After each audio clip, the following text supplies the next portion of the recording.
Right, the next job is creating and using a guide layer. All right, in our key skills, the key skills that we're doing for Adobe Animate. So creating and using a guide layer. Coming back to the bit one I made earlier.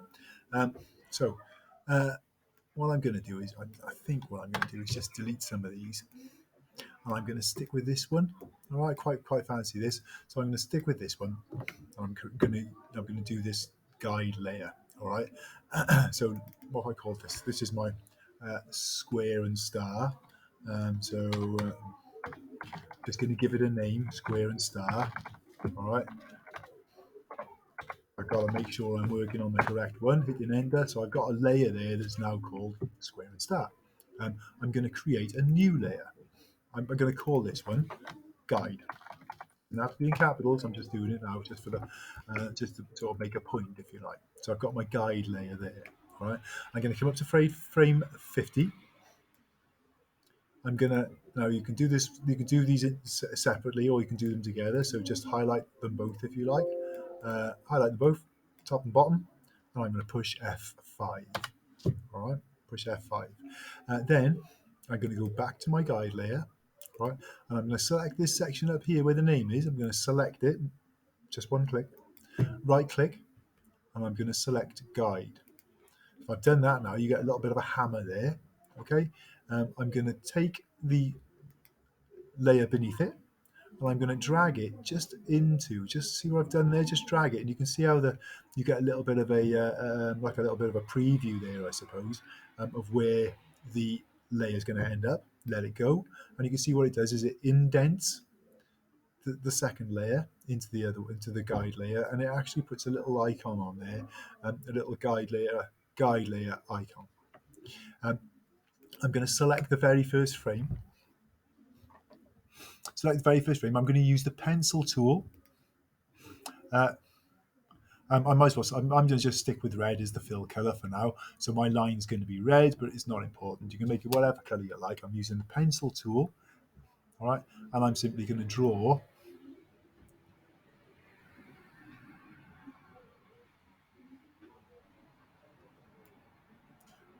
Clearly, one thing I must say at this point is you notice that it's blue, and that's because my stroke color was blue, my fill color, and I'm using the pencil tool.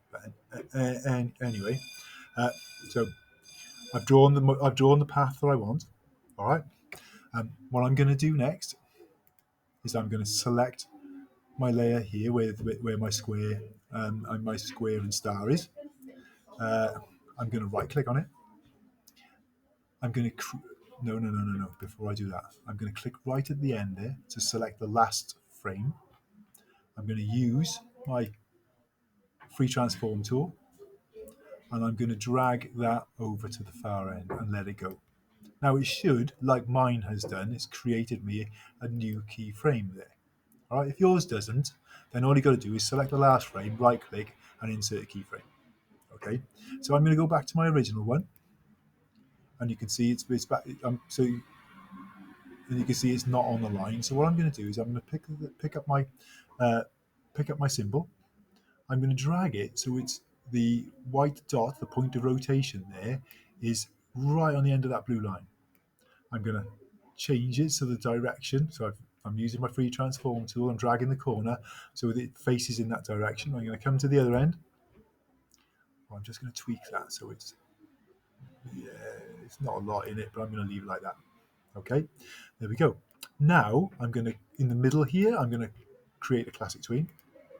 Fantastic.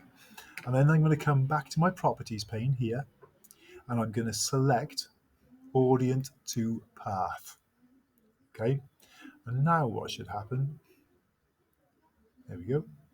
And now it should follow that path. And you can see how mine's being a bit weird there. So it's not really following it. See, it's not really following it going forwards all the time. It starts to spin out here. So what I'm going to do is just select my motion path, select my timeline again, and I'm going to come over here to rotation. I'm going to set rotation to none. And now it should follow my line properly. Control and enter. You'll see it working. Happy days, and that's worked beautifully.